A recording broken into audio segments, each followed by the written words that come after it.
జగన్మోహన్ రెడ్డి గారి పార్టీని వాళ్ళ నాయకులను, కార్యకర్తలను, శ్రేణులను టార్గెట్గా చేసుకొని ఏ స్థాయిలో ఎంత విధ్వంసకాండ జరుగుతుందో, నడి రోడ్డు మీద ఎట్లా నరికేస్తున్నారో, వాళ్ళ ఆస్తుల మీద ఎట్లా దాడులు చేస్తున్నారో, కార్లు తగలబెడుతున్నారు, వ్యాపారాలు తగలబెడుతున్నారు, చిన్న చిన్న బడ్డీ కొట్లు కూల్ చేస్తున్నారు. అసలు ఇంత అరాచకం అసలు ఆంధ్రప్రదేశ్లో 2024లో ఇంత అరాచకం జరుగుతుందని నేను కలలో కూడా అనుకోలే.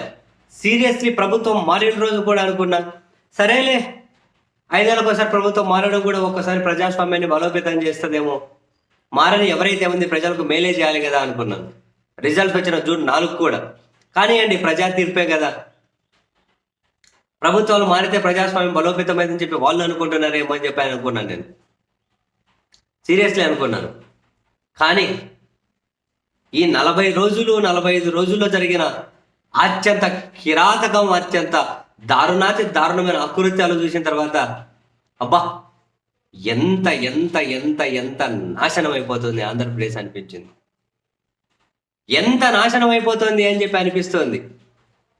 కానీ అసలు ఎంత విషబీజాలు నాటితే అవి మహావృక్షాలైతే, ఆ విషపు బీజం మహావృక్షం అయితే చుట్టూ ఉన్న వాళ్ళని కాల్చి అసలు నాశనం చేసేస్తుంది కదా. మరి ఏంటి దీనికి సొల్యూషన్? అధికారం ఉంది కదా అని చెప్పి రెచ్చిపోతే రేపు వీళ్ళేం శాశ్వతం కాదుగా.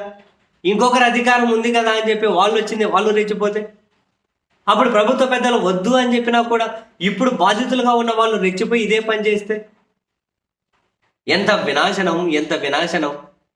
ఈ మొత్తం ఎపిసోడ్లో మొదటి విలన్ కూడా డెఫినెట్లీ ముందు వరుసలో మాట్లాడుకోవాల్సింది కూడా ప్రజల గురించేనేమో.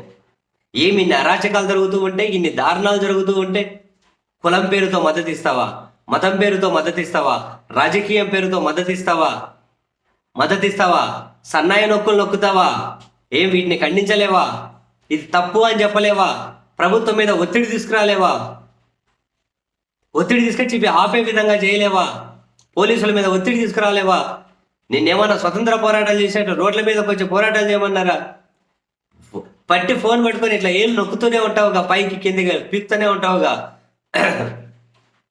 Apart from politics, irrespective of politics, కనీసం అరే ఇంత ఘోరమేంట్రా బాబు మీరు ఆపండి అనలేవా? సరే, నువ్వు జగన్ను ద్వేషించే వాళ్ళే అనుకుందాం. అరే బాబు, జగన్ అట్లా చేసిండు కాబట్టి మాకు చేయలే. ఏం చేసిండ్రు? 1-2 ఉన్నాయేమో చెప్పుకోవడానికి, 2-3 కంటే మించి లేవు. అదే ఇంత ఘోరాలని చెప్పుకోవడానికి. ఆ తోట చంద్రయ్య అంటారు, ఏమంటారు, ఆ ఎమ్మెల్సీ ఒక అతన్ని చంపాడు. ప్రధానంగా 2-3 కంటే ఏమన్నా దొరుకుతాయా? అయినా పర్లేదు నువ్వు జగన్ ద్వేషించి అనుకున్నా, అరే జగన్ చేశాడని చెప్పి మీకైతే మీరు ఇట్లా చేస్తే మీరెందుకురా బాబు ఇంకని చెప్పి అనలేరా? మీరు ఈ ప్రభుత్వాన్ని ప్రేమించే వాళ్ళే కానివ్వండి. ఏం సమ్మగా ఉందా ఒకని రోడ్డు మీద చేతులు నరికి తల నరుకుతుంటే? ఏం సమ్మగా ఉందా ఒకని ఇంటి మీద దాడులు చేస్తుంటే? ఏం సమ్మగా ఉందా ఒకరి కారు తగలబెడుతుంటే? ఏం సమ్మగా ఉందా పోలీసుల ముందే ఇంకొకరి ఇంటి మీద రాళ్ళు ఇసిరేసి, అబ్బా నేను హీరోని రా, పోలీసు పక్కన ఉండగానే ఇసిరేశానని చెప్పి ఎవడో దేడి దిమాకు లేని వాడు విర్రవీగుతూ ఉంటే నీ మౌనం అటువంటి వాడికి శక్తిని ఇవ్వట్లేదా? ఏం ఒక స్టేటస్ పెట్టలేవా? ఏం ఒక పోస్ట్ పెట్టలేవా? ఒక కమెంట్ పెట్టలేవా? వీటిని అపోజ్ చేయలేవా? చెయ్యి, ఎంజాయ్ చెయ్యి. రేపు ఇలాగే జరుగుతుంది. చిన్న పెద్ద వ్యాపారస్తులు ఎవడు ఇక్కడ వ్యాపారం చేయాలనుకోడు. ఇప్పుడు ఈ ప్రభుత్వానికి ఏదైనా వ్యాపారం చేయాలనుకున్నాడు, ప్రభుత్వం మారుతాను వాడు మళ్ళీ ఖాళీ చేసుకొని దొబ్బేస్తాడు. లేదు వద్దురా బాబు ఈ రాజకీయాలు, ఈ దరిద్రం, ఆంధ్రప్రదేశ్లో రాజకీయమే వద్దన్నాడు, పోయి ఏ తెలంగాణలోనో లేకుంటే ఏ కర్ణాటకలోనే ఏదైనా వ్యాపారం చేసుకుంటాడు. పెద్ద పెద్ద వ్యాపారస్తులు ఇక్కడ పెట్టుబడులు పెట్టాలంటే వద్దులేరా బాబు, ఈరోజు ఒకరు ఉంటారు, రేపు ఇంకోరు ఉంటారు. ఎందుకు ఈ నెత్తినొప్పంత ఈ గొడవలన్నీ? మనకెందుకు లేరా నాయన? ఎవడు మారితే వాడు వచ్చి మన మీదే ప్రతాపం చూపుతాడని చెప్పి వాడు పెట్టుబడులు కానీ పెట్టాడు.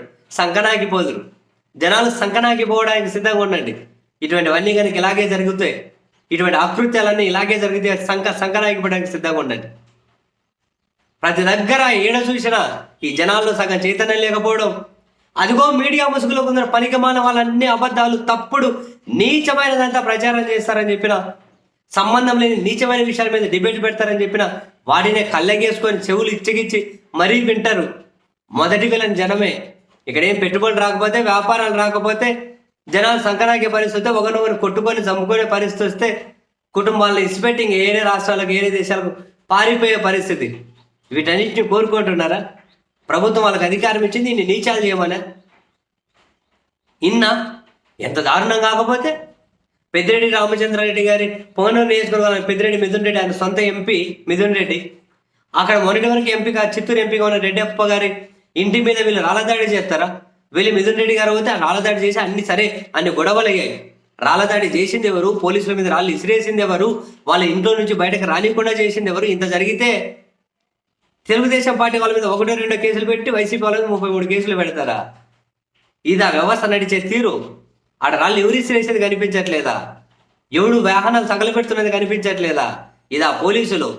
సిగ్గుపడాలి. ఈవెన్ పోలీసులు కూడా ఇంత దారుణంగా మీరే సాక్షులుగా ఉంటారా? వ్యవస్థను కాపాడాల్సింది మిమ్మల్ని నమ్ముకునే కదా జనం ఉండేది, మిమ్మల్ని నమ్ముకునే కదా సమాజం ఉండేది. కనీసం వాళ్ళకి ధైర్యాన్ని ఇవ్వలేరా? ప్రతిదీ రాజకీయ కోణంలోనే చూస్తారా? నాశనం అయిపోతుంది ఏపీ అన్న బాధ మీకు లేదా? మీకు లేదా? ఇప్పుడు ప్రభుత్వం నెక్స్ట్ ప్రభుత్వం మారితే మళ్ళీ వాళ్ళ దగ్గరికి వెళ్ళి అయ్యా తప్పైపోయింది, అయ్యా క్షమించండి, అయ్యా వాళ్ళు మాట్లాడమంటే మాట్లాడాం, అయ్యా మాకు బుద్ధి లేదని చెప్పి వీళ్ళ దగ్గరకు మళ్ళీ అప్పుడు అడుక్కుంటారా? అప్పుడు మళ్ళీ మీ ప్రవర్తన ఇట్లే ఉంటుందా? మళ్ళీ ప్రభుత్వం మారితే మళ్ళీ అయ్యా క్షమించండి అని చెప్పి అందరిని అడుక్కుంటూ పోతుంటారా? ఇదా? కాకి డ్రెస్ వేసుకుంటే పొగరు ఉంటుంది అంటారు. ఆ పొగరు బలహీనుడి మీద నాకు చూపించేది, ఆ పొగరు బలహీనుడి మీద నా బాధితుడి మీద నాకు చూపించేది. వ్యవస్థను నాశనం చేసేవాడి మీద పొగరు చూపించాలి, ప్రజాస్వామ్యాన్ని కూని చేసేవాడి మీద పొగరు చూపించాలి, మీ కళ్ళ ముందే రాళ్ళు ఇసిరేస్తున్న వాడి మీద పొగరు చూపించాలి, మీ కళ్ళ ముందే వాహనాలు తగలబెడుతున్న వాడి మీద పొగరు చూపించాలి, మీ కళ్ళ ముందే చట్టాన్ని చేతులకు తీసుకుంటున్న వాళ్ళ మీద పొగరు చూపించాలి. నీ స్టేషన్ లేకొచ్చి శాంతి భద్రతలు మంచిగా ఉండవు, మా వాటా మాకు కావాలని చెప్పి వేలు పెట్టి చూపిస్తున్న వాళ్ళ మీద చూపించండి పొగరు. బాధితుడి మీద పొగరు చూపించడానికి డ్రెస్ ఎందుకండి? ఏం లేకుండా సాధారణ కార్యకర్త కూడా రోడ్డు మీద నరికేసిపోతున్నాడు. వాళ్ళకు మీకు తేడా ఏముంటుంది? ఇంకా వాళ్ళకు మీకు తేడా ఏముంటుంది? న్యాయం వైపు నిలబడడం కోసం కదా పొగరు చూపించాలి. ఇంత దారుణాలు, ఇన్ని దుర్మార్గాలు, ఇన్ని అరాచకాలకు ఏపీ నిలవైతే ఏం కావాలి రాష్ట్రం? నా బాధ ఇప్పుడేనే కాదు, ఇదే కొనసాగి నెక్స్ట్ 5 ఏళ్ల తర్వాత ప్రభుత్వం మారితే, పోనీ 10 ఏళ్ల తర్వాత ప్రభుత్వం మారితే ఈ బాధితుడు కసి ఉంటుంది ఆ వాటిలో. వాడు అప్పుడు ఏం చేయాలి? ఇదేనా రాష్ట్రం అంటే, పరిపాలన అంటే? కనీసం పెద్దలు అంటే ఎన్ని దాడులు చేసినా చంపిన కేసులు కానీ పెట్టకుండా ఉంటే మరొకరికి ఇది ఇంజన్ లాగా ఎనర్జీ లాగా పనిచేయదా? మరొకరికి శక్తిని ఇవ్వదా? బా, ఎంతో ఘోరాలు చూస్తున్నామయ్యా, నిజంగా ఎన్ని దారుణాలు చూస్తున్నామయ్యా, ఇన్ని దారుణాలు, ఇన్ని ఘోరాలు ఏపీలో కళ్ళ ముందే. అరే నీ పాసుగుల ప్రభుత్వ పెద్దలు వాళ్ళు మాట్లాడే మాటలు అయితే నన్ను మరింత ఆశ్చర్యానికి గురి చేస్తున్నాయి. కళ్ళ ముందే నాశనం అయిపోతుందయ్యా.